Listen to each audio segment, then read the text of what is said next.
1메가 일렉트론 볼트의 비밀이라고 우리가 생각을 하면 얘를 그냥 꽂아 놓는 거죠. 그러면 여기서 이제 핵융합이 일어나는 겁니다. 하지만 에너지는 작습니다. 에너지는 작지만 이 반응이 아주 쉽게 일어나고요. 그리고 1메가 일렉트론 빔을 만드는 것은 1메가 일렉트론 볼트짜리 플라즈마를 만드는 것보다 훨씬 쉽고, 그리고 이쪽을 이용해서 삼중수소를 증식하는 그런 삼중수소 증식로를 만들겠다라는 게, 네, 안녕하십니까. 한국핵융합에너지연구원 책임연구원으로 일하고 있고, 과학기술연합대학원 대학교 UST에서 교원으로 활동하고 있는 고진석이라고 합니다. 오늘 이제 소개해드릴 내용은 그 당시에 이제 2부 내용에서 소개해드렸던 그 민간 기업의 핵융합 분야의 약진 에 대해서 말씀을 드렸었는데, 그 중에서 지금 보이시는 세아 에너지라는 기업에서 최근에 개발하고 있는 아주 재미있는 개념의 핵융합 장치에 대해서 이야기를 드리려고 하고 있습니다. 일단은 많이 소개된 것처럼 토카막과 스텔라레이터, 오래된 두 동반자이죠. 토카막은 그 패러데이 법칙을 이용해서 유도 전기력을 이용해서 플라즈마 내부에 강한 전류를 흘려서 이제 자기장을 형성합니다. 그럼으로써 이제 외부 자기장과 플라즈마 전류 자체의 자기장을 이용해서 나선형의 자기장을 만드는 것, 그리고 스텔라레이터는 100% 외부 자기장만으로, 외부 코일만으로 자기장을 만드는 것, 이렇게 두 개의 차이가 있습니다. 저 가운데 이제 부등호 표시가 있는데, 토카막이 스텔라레이터보다 훨씬 우세했습니다. 최근에 저 이퀄 표시 있죠. 저게 이제 최근에 붙어졌습니다. 이제 스텔라레이터도 많은 진전을 보였기 때문에 이제 토카막과 거의 같은 선상에서 경쟁을 하고 있는 그런 추세라고 보시면 될 것 같습니다. 지금 보이시는 페이지는 당시에 보여드렸던 페이지입니다. 이제 이 기업의 가장 그 주요한 특징은 왼쪽에서 보시는 것처럼 저게 완성품인데 영구자석 스텔라레이터라는 특이한 개념의 장치였습니다. 세아 에너지라는 기업이고, 미국에 있는 프린스턴 플라즈마 물리연구소 PPPL의 그 스피노프 기업입니다. 프린스턴 플라즈마 물리연구소는 스텔라레이터 개념이 처음 탄생한 곳입니다. 당시 소개드렸던 사진들인데, 제일 왼쪽에 있는 그림은 그 완성품이고요. 그리고 중간에 모델링을 통해서 그 연구자석을 스텔라레이터의 3차원 모델을 어떤 식으로 차폐를 할지에 대해서, 연구자석을 어떻게 배열할지를 모델링을 하고, 그것을 기반으로 연구자석들을 어떻게 배치를 하는지, 연구자석을 배치하기 위한 그 홀더들이 포함된 어떤 진공용기의 섹터들을 다 모델링을 해가지고 직접 제작을 해서 연구원들과 그리고 대학원생들이 한 땀 한 땀, 제일 오른쪽에 보시면 연구자석을 하나씩 삽입하는 그런 사진입니다. 저런 식으로 삽입을 해서 당시에 쓰였던 자석이 9,700개 정도였습니다. 거의 10,000개에 가까운 자석을 가지고 이제 삽입을 해서 중심축을 만들고요. 그리고 왼쪽에, 당시에는 이제 이거에 대해서 아주 자세히 설명을 안 했는데, 왼쪽에 보시면은 그러한 진공용기를 갈색의 어떤 평평한 원형 모양의 코일로 이렇게 둘러싸이는 모습을 볼 수가 있습니다. 그리고 1차적으로 가장 그 바깥에 있는 그 코일은 사실은 외부에서 가져온 것입니다. 그렇기 때문에, 그리고 제작 기간과 제작비를 상당히 절감할 수가 있었습니다. 당시에 1년 만에 그 완성을 했었죠. 그래서 오늘 이렇게 소개를 시켜드리게 된 계기가 된 게, 저희 그 핵융합 연구 분야에서 가장 권위가 있는 저널인 뉴클리어 퓨전 저널에 올해 초에 그 에오스 장치를 주제로 4가지 논문이 한꺼번에 수록이 됐습니다. 네, 노란색 표시로 되어 있는 게 일종의 키워드라고 할 수 있는데요. 보시면 스텔라레이터가 있고요. 그 다음에 플레이너 코일, 평판형 코일이죠. 그리고 오른쪽 상단에는 뉴트론 소스, 중성자 원입니다. 그리고 또 플레이너 코일 있고 스텔라레이터가 있는데, 그래서 정리를 해드리면 토카막과 스텔라레이터, 플라즈마 유지 방식에서 토카막은 패러데이 법칙을 이용하는 펄스형 운전, 토카막의 가장 큰 단점이라고 볼 수가 있겠습니다. 반면에 외부 코일만 사용을 하기 때문에 스텔라레이터는 연속 운전이 가능하다는 것. 그리고 대표적인 난제로는 토카막 같은 경우는 이제 플라즈마 전류가 있으면 무조건 불안정합니다. 불안정성이 존재하게 되고요. 하지만 스텔라레이터는 그런 전류로 인한 불안정성 없는 대신 구속력이 약하다. 복잡한 자기장 때문에. 그리고 설계 및 제작에서는 3차원적인 특성이 많이 없는 토카막이 쉽고, 반면에 스텔라레이터는 어렵고요. 장치를 가지고 실험을 할 때 어떤 실험에 대한 용이성, 토카막은 다양한 변수를 부여하는 게 가능합니다. 반면 스텔라레이터는 어떤 특정한 3차원의 플라즈마 형상으로 최적화되었기 때문에 변수를 부여하는 데 있어서, 플라즈마의 어떤 물성치를 변화하는 데 있어서 아주 작은 범위밖에 우리가 할 수 없는 그런 단점이 존재하겠죠. 그러면은 핵융합의 어떤 성능 지표 기준으로 두 개를 비교를 해보면 충분히 오랫동안 높은 온도로 유지하는 게 대표적인 성능 지표라고 할 수가 있겠습니다. 입자는 N, 충분히 오랫동안은 이제 그리스 알파벳으로 T에 해당하는 타우죠. 왜냐하면 그 온도가 T이기 때문에 두 개를 구분하려고 이 N과 타우와 T의 곱, 이 세 가지 곱한 것을 이제 그래프의 Y축, 그리고 어떤 장치가 플라즈마를 만들어서 그거를 오랫동안 키는 그 시간을 X축에다 둔다면 하얀색 원은 이제 토카마, 그리고 노란색 별은 스텔라레이터가 되겠습니다. 둘 다 이제 플라즈마를 오래 키면 킬수록 그 성능 지표가 하향하는 그런 추세를 보이지만 살짝 보시면 지난번에도 제가 이제 말씀을 드렸었는데 스텔라레이터 같은 경우는 연속 운전이 가능하니까, 그리고 저 오른쪽 상단에 보시면 주황색으로 표시된 부분 있죠. 전기를 발생시키는 상업용 발전소가 되려면 저 노란색 선을 넘어야 됩니다. 근데 아무도 지금은 넘지 못하고 있죠. 그래서 모든 핵융합 장치들이 저 노란색 선을 향해서 열심히 달려가고 있는 거죠. 하지만 세아 여신이 말하죠. 나는 발전소 조건에 관심 없어. 즉 목표를 틀어버렸습니다. 자체적으로. 자, 그러면 이 목표를 어떻게 틀었는지, 왜 틀었는지에 대해서 이제 말씀을 드리자면 가장 대표적인 핵융합 반응을 먼저 소개를 해드려야 됩니다. 이제 D 플러스 T가 N과 헬륨 4 그리고 17.6 MeV인데 좀 더 자세히 나왔죠. 중수소와 삼중수소. 수소의 동위원소입니다. 원래는 플러스 하나만 있는 게 자연적인 수소라면 저기서 녹색으로 표시된 게 이제 중성자인데, 중성자가 하나 붙어 있는 게 중수소, 두 개 붙어 있는 게 삼중수소죠. 저 두 개의 핵이 융합을 하면 중성자 하나와 그리고 헬륨이 나옵니다. 그러면 여기서 이제 중요한 게 중수소와 삼중수소, 즉 핵융합의 연료가 되는 중수소와 삼중수소인데요. 보시면 중수소 같은 경우는 바닷물의 0.015%가 있습니다. 작아 보이죠? 하지만 물이 워낙 많기 때문에 저것은 바닷물에서 추출이 충분히 가능합니다. 하지만 삼중수소는 너무 적습니다. 10-15%이기 때문에 사실상 바닷물에서 추출은 불가능합니다. 그래서 삼중수소는 이제 자체 생산을 해야 되는 거죠. 외부에서 조달을 해야 되는데, 현재 전 세계 삼중수소 생산량을 보시면 캐나다의 캔두 원자로라고 합니다. 캐나다 중수 원자로인데요. 네, 연간 약 2kg 정도가 생성이 되고요. 자연적으로 생성되는 것은 연간 한 4kg 정도. 우주 방사선이 지구의 대기라든지 지구 물질과 반응하면서 생기는 그런 삼중수소입니다. 그리고 마지막으로 미국의 와츠와라는 원자로가 있습니다. 저기서 또 역시 연간 2kg을 생산을 해내는데 저것은 이제 군사용이라서 우리가 사용을 할 수가 없는 거죠. 결국 실질적으로는 그 캔두 원자로에서 나오는 연간 2kg, 저 정도의 양이 이제 민간 시장에 조달이 되는 겁니다. 현재 총 민간 재고량은 이제 30kg 정도밖에 되지 않습니다. 그래서 가격도 엄청 비쌉니다. 그램당 3만 불이죠. 그래서 이제 향후 핵융합에서는 삼중수소를 핵융합로 내에서 자체 증식을 해야 됩니다. 매번 저렇게 트리튬을 삼중수소를 사올 수가 없죠. 그래서 어떻게 만드느냐, 바로 DT 반응에서 나오는 저 중성자 있죠. 14.1 메가일렉트론볼트 중성자를 가지고 리튬과 반응을 시켜서 삼중수소를 얻어냅니다. 그런데 여기에 또 다른 핵융합 반응이 있습니다. 바로 중수소와 중수소의 핵융합 반응입니다. 이것은 핵융합을 이용해서 에너지를 만드는다는 관점에서는 사람들이 크게 관심을 갖지 않는 반응입니다.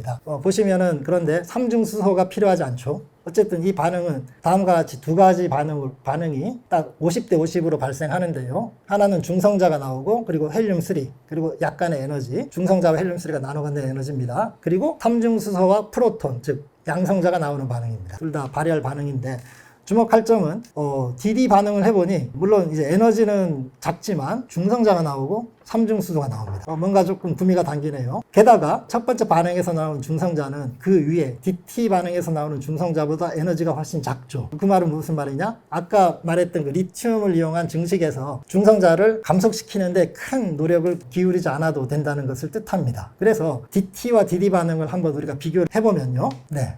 DT 반응이 DD 반응보다 상대적으로 항상 우월합니다. 여기서 중요한 것은 X축이 플라즈마의 온도라는 건데요. 그러면은 잠깐 제가 이해를 쉽게 해드리기 위해서 잠깐 보여드리겠습니다. 우리가 생각하는 핵융합 반응, 중수소와 삼중수소가 이렇게 부딪힌다, 혹은 중수소와 중수소가 부딪히는, 막연하게 이제 공간상에서 부딪힌다라고 생각을 할 텐데 사실상 그렇지 않습니다. 이제 조금 복잡할 수도 있지만 그렇게 복잡하지 않습니다. 제가 이해를 돕기 위해서 이렇게 간단한 것을 준비했는데요. 이 그릇이 이제 핵융합 장치라고 보시면 되겠습니다. 예를 들면 토카막 같은 거죠. 노란색 모래는 중수소, 빨간색 모래는 삼중수소입니다. 그러니까 우리가 이전 페이지에서 막 D 플러스 T D 플러스 D 이렇게 적는 게 사실은 노란색 알갱이 하나와 빨간색 알갱이 하나를 가지고 뭐 이렇게 한다라고 생각을 할 텐데, 그게 아니라 그릇 안에 중수소 플라즈마와 삼중소 플라즈마가 막 섞입니다. 섞여 있는 상태입니다. 이렇게 막 섞여가지고 X축의 플라즈마 온도죠. X축의 플라즈마 온도가 뭐냐면, 이렇게 섞여 있는 플라즈마를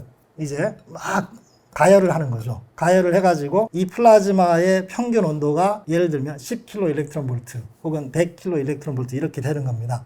그러면 내가 지금 10kg 일렉트론 볼트면은 DT 반응이 훨씬 점점 확률이 높아지네. 100kg 일렉트론 볼트가 되면 확률이 더 높아지네. 이렇게 되는 거고요. X축이 의미하는 게 바로 요 통에 들어있는 요 모래들의 평균 온도라고 생각을 하시면 되고요. 여러 가지 이제 레디에이션에 의한 그런 손실 같은 것을 고려해 봤을 때 사실은 DT 반응이 저 최고점에 도달할 필요는 없습니다. 여러 가지 것들을 고려해 보니까 10kg 일렉트론 볼트, 그러니까 저기 빨간색으로 표시한 저 정도면은 충분합니다. 그게 10kg 일렉트론 볼트를 온도로 환산을 해보면 1억 도가 되는 거죠. 플라즈마가 열역학적으로 평형 상태에 있고 10kg 일렉트론 볼트라고 얘기하는 게 이제 온도로 환산을 하면 1억 도가 되는 거죠. 플라즈마가 열역학적으로 평형한 상태라고 우리가 가정을 했을 때 이 평균 온도가 1억 도가 된다는 겁니다. 예를 들면 지금 여기 공기가 예를 들면 뭐 25도라고 한다면 그 25도가 바로 열역학적으로 평균적으로 25도인 거죠. 여기에는 0도짜리 사실은 공기 알갱이도 있을 것이고요. 100도짜리 공기 알갱이도 있습니다. 하지만 그 개수는 압도적으로 작고 25도 근처에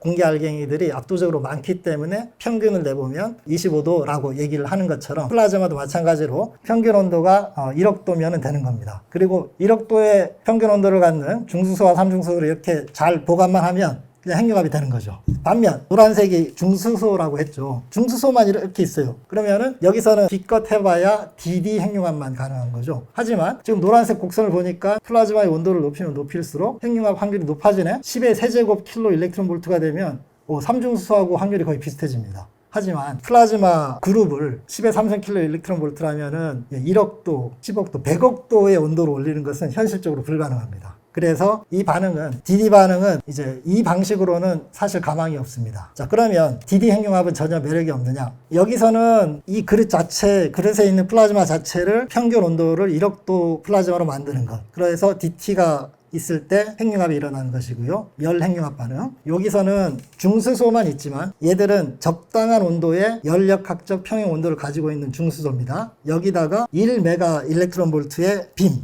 여기에 제가 작게 1메가 일렉트론 볼트라고 적어놨습니다. 1메가 일렉트론 볼트의 빔이라고 우리가 생각을 하면 얘를 그냥 꽂아 놓는 거죠. 그러면 여기서 이제 핵융합이 일어나는 겁니다. 하지만 에너지는 작습니다. 에너지는 작지만 이 반응이 아주 쉽게 일어나고요. 그리고 1메가 일렉트론 빔을 만드는 것은 1메가 일렉트론 볼트짜리 플라즈마를 만드는 것보다 훨씬 쉽고, 그리고 이쪽을 이용해서 삼중수소를 증식하는 그런 삼중수소 증식로를 만들겠다라는 게 이제 세아 에너지 하려고 하는 그런 일입니다. 예. 중수소 핵융합을 할 때는 열 핵융합 반응으로는 사실 가망이 없지만 저렇게 빔과 그리고 어떤 빔이 타겟을 때리는 그런 핵융합을 우리가 한다면 가능성이 보인다는 거죠. 저런 핵융합을 이제 빔 타겟 핵융합이라고 합니다. 그래서 바로 세아 에너지가 접근하는 게 바로 DD 핵융합을 이용한 DD 빔 타겟 핵융합을 이용해서 결과물을 사용하겠다는 겁니다. 물론 DD 핵융합 자체에서 나오는 에너지가 작기 때문에 저것을 가지고 에너지를 이용하겠다는 것은 사실은 매력적이지 않습니다. 하지만 아까 보신 것처럼 DD 핵융합 같은 경우에서는 부산물로 나오는 게 중성자, 삼중수소. 그러니까 DD 핵융합은 내가 에너지를 만드는 게 아니고 에너지를 만드는 향후의 DT 핵융합을 위한 삼중수소를 생산하는 게 내 목적이야 라는 거죠. 그렇게 원래 반응에서 삼중수소가 나오고요. 그리고 낮은 에너지의 중성자가 나오기 때문에 그들을 리튬과 반응시켜서 또 삼중수소를 얻고, 이런 식으로 하면 연간 70g, 그러니까 약 소비 전력은 40MW 이하로 연간 70g 정도의 삼중수소를 생산해낼 수 있다라는 계산이 나옵니다. 이걸 어떤 식으로 구현을 하느냐? 이것도 역시 세아 에너지가 가지고 있는 어떤 또 다른 혁신 중에 하나인데요. 가장 왼쪽이 이제 가장 초기 단계의 스텔라레이터라고 보시면 될 것 같습니다. 그 360도 연속적인 코일을 제작을 하면서 상당히 어려움을 느꼈었죠. 그리고 중간에 있는 게 이것을 끊어서 이제 모듈러라고 하죠. 모듈러 코일을 만들어서 제작과 관리가 더 쉽게 하는 것이었고요. 이것을 더 모듈러한 겁니다. 저렇게 가장 오른쪽에 있는 그림처럼 약 700개가 되겠습니다. 700개의 고온 초전도 코일 조각으로 저렇게 분해를 해 놨고요. 아래 그림에서 보시면 듬성듬성 틈이 보입니다. 최적화를 한 결과입니다. 저기는 코일이 필요가 없기 때문에 저렇게 공간을 띄운 건데, 마침 저 공간으로 이제 중수소 빔이 들어갈 수 있게끔 하는 그런 공간까지 확보를 한 셈이죠. 게다가 그냥 모듈화를 한 게 아니고요. 그러니까 픽셀화를 한 게 아니라 평평하게 코일들을 제작을 할 수가 있었던 거죠. 이건 엄청난 차이입니다. 왜냐하면 그 왼쪽 그림을 보시면 저게 이제 W7X의 대표적인 3차원 코일이죠. 비평판형 코일입니다. 이제 평판형과 비평판형의 기준은 예를 들면 코일을 이제 우리가 책상 바닥에 놨을 때 코일 면이 바닥에다 닿으면, 간단한 개념이죠. 이제 평판형이라고 할 수 있는데, 저런 3차원 형상의 코일은 사실은 이제 W7X에서 어떤 트레이드 마크 같은 거죠. 뭔가 좀 되게 멋있어 보이잖아요. 근데 현실적으로는 제작과 설치와 관리가 엄청나게 복잡하겠죠. 게다가 저온 초전도 코일로만 만들 수가 있습니다. 현재로는. 고온 초전도 코일로는 저런 3차원 형상의 코일을 만드는 기술이 아직 검증되지 않은 상태고요. 우리가 상용 핵융합으로 가려면 관리가 훨씬 간단한 고온 초전도체, 그리고 관리는 간단하면서 이제 높은 자장을 만들 수 있는 고온 초전도체로 이제 방향이 형성이 되고 있습니다. 그렇기 때문에 고온 초전도체 코일을 가지고 스텔라레이터를 제작하고자 한다면 저런 3차원으로 어떻게 만들 것인가에 대해서 고민을 해야 되겠죠. 하지만 세아에너지의 그 에오스 장치 개념에서는 그 고민이 필요가 없다는 거죠. 오른쪽 그림을 보시면은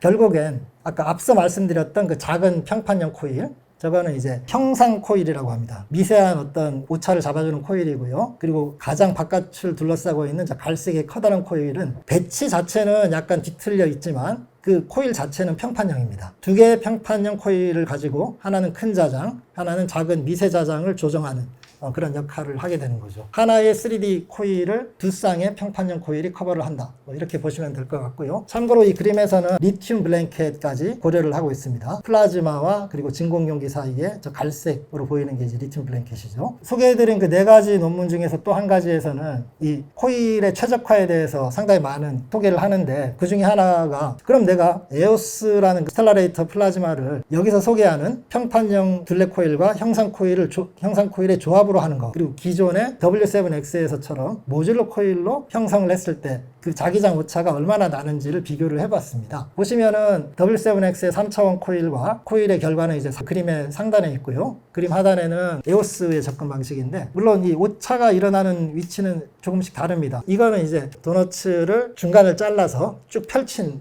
2차원으로 이렇게 구현을 한 거죠. X축은 그 도너츠의 긴 축, 그리고 Y축은 도너츠의 짧은 축입니다. 그럼으로써 우리가 이제 도넛 플라즈마 표면을 우리가 한 번에 볼 수 있게끔 하는 그런 등고선이죠. 이제 등고선 에러 자기장의 오차를 보여주는 그 등고선인데, 물론 오차가 일어나는 부분들은 조금씩 다르지만 최대 오차는 0.3% 내외로 거의 유사합니다. 그래서 이제 성능에 있어서 사실상 거의 차이가 없다라는 것을 얘기해 주고 있습니다. 그래서 에오스의 모양이 형성이 되어 가는데요. 제가 이제 W7X와 계속 비교를 하고 있습니다.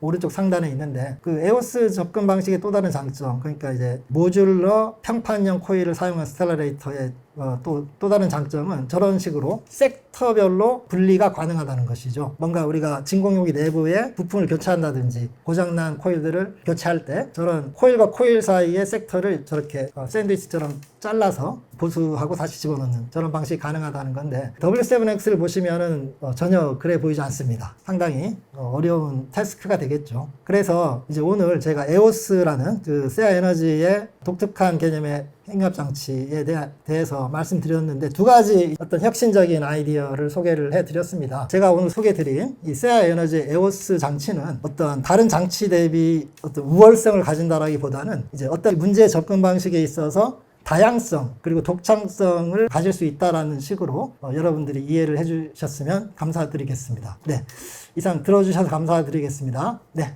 감사합니다.